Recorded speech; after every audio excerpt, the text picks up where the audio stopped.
That's a big question in a minute, but I'll try. Hi, I'm Devraj Vardhan, and this is Crypto in a Minute. To me, when technology built and scaled right, it really improves people's lives on a daily basis. When you're really taking on challenges at that global scale, there are so many variables. This is where we apply machine learning because it is a very stochastic in nature, the problem itself, where all the way from predicting customer demand to delivering the right amount of liquidity at the right place is one of the places where we apply machine learning today. Because when you're really moving value using crypto throughout the world, you need to be able to predict exactly what the customer demand is, when they need it, where they need it, how much do they need it. All of this needs to be done in a most cost-effective manner. And this is where we use machine learning today in crypto. 3 seconds left. Finance is always moving. But is it really moving forward? Or is it just stuck in the same old cycle? Crypto solutions are transforming finance, making it faster and more efficient than we ever thought possible, moving us all into a dynamic new era. Ripple. Crypto means business. Yeah, I'll speak to that. I don't think that's right. Like what I spent my time as controller doing was sort of raising the question of what constitutes a bank, what is banking, and the point that I tried to make in chartering the first fintech bank and then later the first crypto bank was the idea that banks are legacy money centers for the aggregation of capital and then the dissemination of capital into the economy, which is what we've always thought of banks as being, and that banks have to offer all of the services that we historically associate with banking to get a bank charter is itself the false narrative. That was my point. So I did a lot of writing around the idea that there is an unbundling going on in financial services made possible by technology, where you can now engage in payments without taking deposits, I would argue. You couldn't do that 100 years ago. That was not technologically possible. And so my point about bringing them into the banking system, the reason it's not a contradiction, I don't think, is I don't think banks as we currently know them will exist in 50 years. There will still be banks. I mean, JP Morgan will be a company and they will do stuff.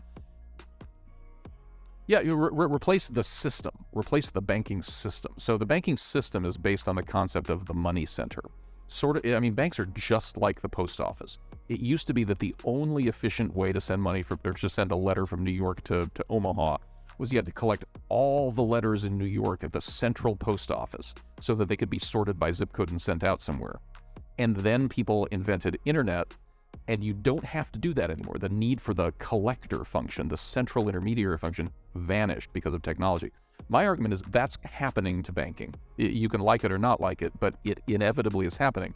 And so my point is the system of supervision that we have, the system of risk management and disclosure needs to be adapted to the new regime, just as Saleh says, the same way it applied to the old regime. The old regime won't be here in 50 years. And so how do we anticipate that and provide protections and risk management to make sure the new system works? That was my point. What's up, everyone? Ripple is currently researching machine learning capabilities to provide payment solutions and superior experiences to their customers. And with the current bloom in machine learning and AI, I'm sure Ripple will come up with something unique that they can use to improve on what they already have. We know that cross-border payments through Ripple happens in seconds. More importantly, on-demand liquidity doesn't need any form of collateral to compete on this network. I mean, it doesn't get any better than what Ripple offers its customers. But for some reason, this company continues to research more ways to improve their services as if they're in a competition with their old self. That will forever set Ripple ahead of its competitors. Anyway, before we get into what's currently happening, let's roll that intro. As always, welcome to Moneyside, your favorite crypto channel. If you're new here, hit that subscribe button and turn on notifications. That way you get updates when we drop new videos. Don't forget to smash that like button, and you can always leave a comment or a question in that section down below. Celebrities and influencers often are endorsing a variety of products and services across television ads, social media, or print, on everything from clothing, diet plans, to perfumes. It catches our attention. We always wondered, did they use the product? Do they like the product? How much were they paid to endorse it? In any case, what does this have to do with the Securities and Exchange Commission?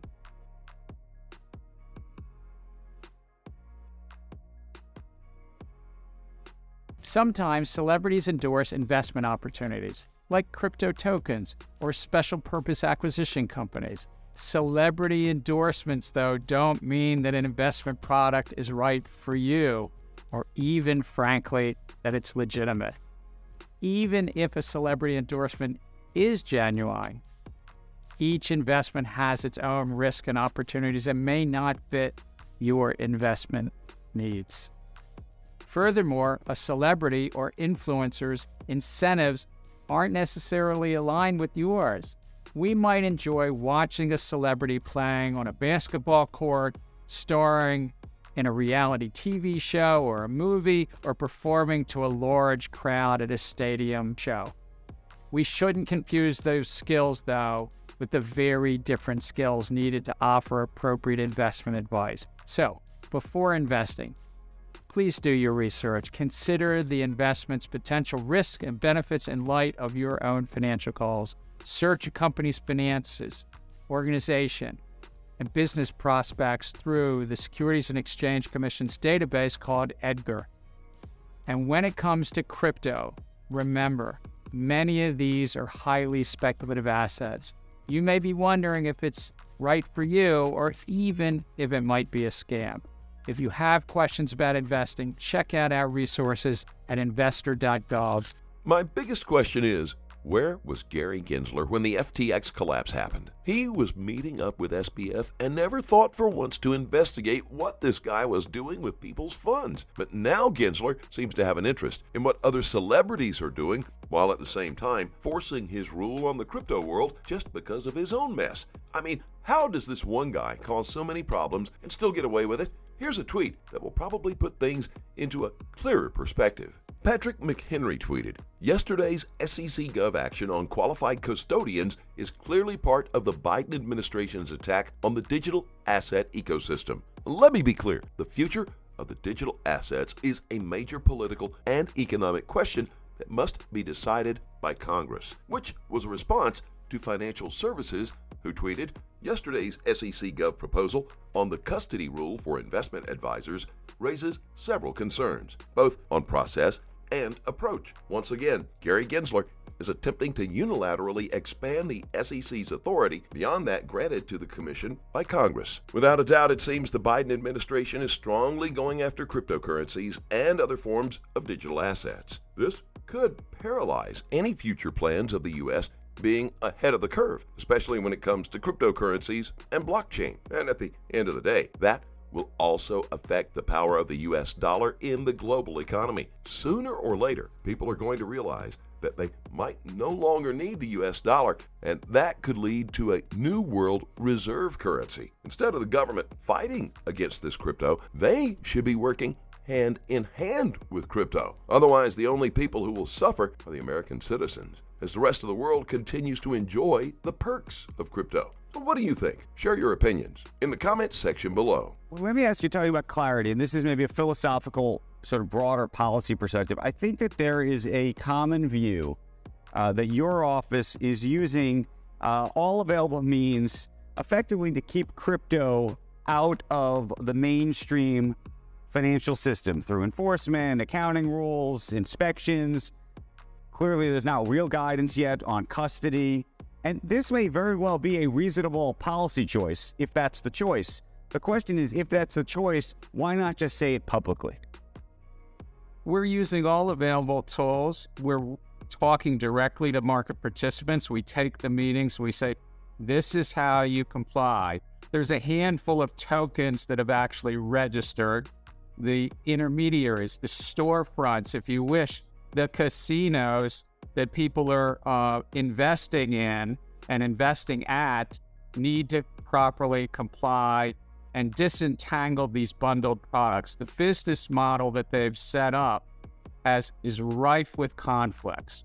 And so we've been very candid with them. I've done it in multiple speeches since I came to the agency. We'll continue to engage. We're technology neutral, but if this field has any chance of survival and success, it's time-tested rules and laws to protect the investing public. Disclosure, full, fair, and truthful disclosure. Address conflicts and disaggregate these bundled businesses, and don't have your hand in the customer's pocket using their funds for your own Sure, again, so but in terms of the larger industry, whether you even seem to suggest the larger industry may or may not survive. One of the pieces of that survival to some degree, I think, has been this idea that one day there may be something like a Bitcoin ETF or something else. Grayscale, as you know, appealing the SEC's Bitcoin ETF decision, which is effectively to say it can't happen. Is there any path at which you think either that specific ETF or something like it could? The path, I'm not going to speak about one, but let me generally say, Andrew, the path forward is well trodden. Whether it's large companies that you follow every day, the Apples and other tech companies, for the automobile companies, manufacturing companies know how to register their offerings. The exchanges like the New York Stock Exchange and NASDAQ and so forth know how to be compliant and come into registration. The big broker dealers and the small, thousands of broker dealers, the mutual funds. Right. I dare go on. We have tens of thousands of registrants that properly, in good faith, comply. They register, they make the proper disclosures. It's time for this group to do so. The runway is getting awfully short, and we're here to try to protect the investing public.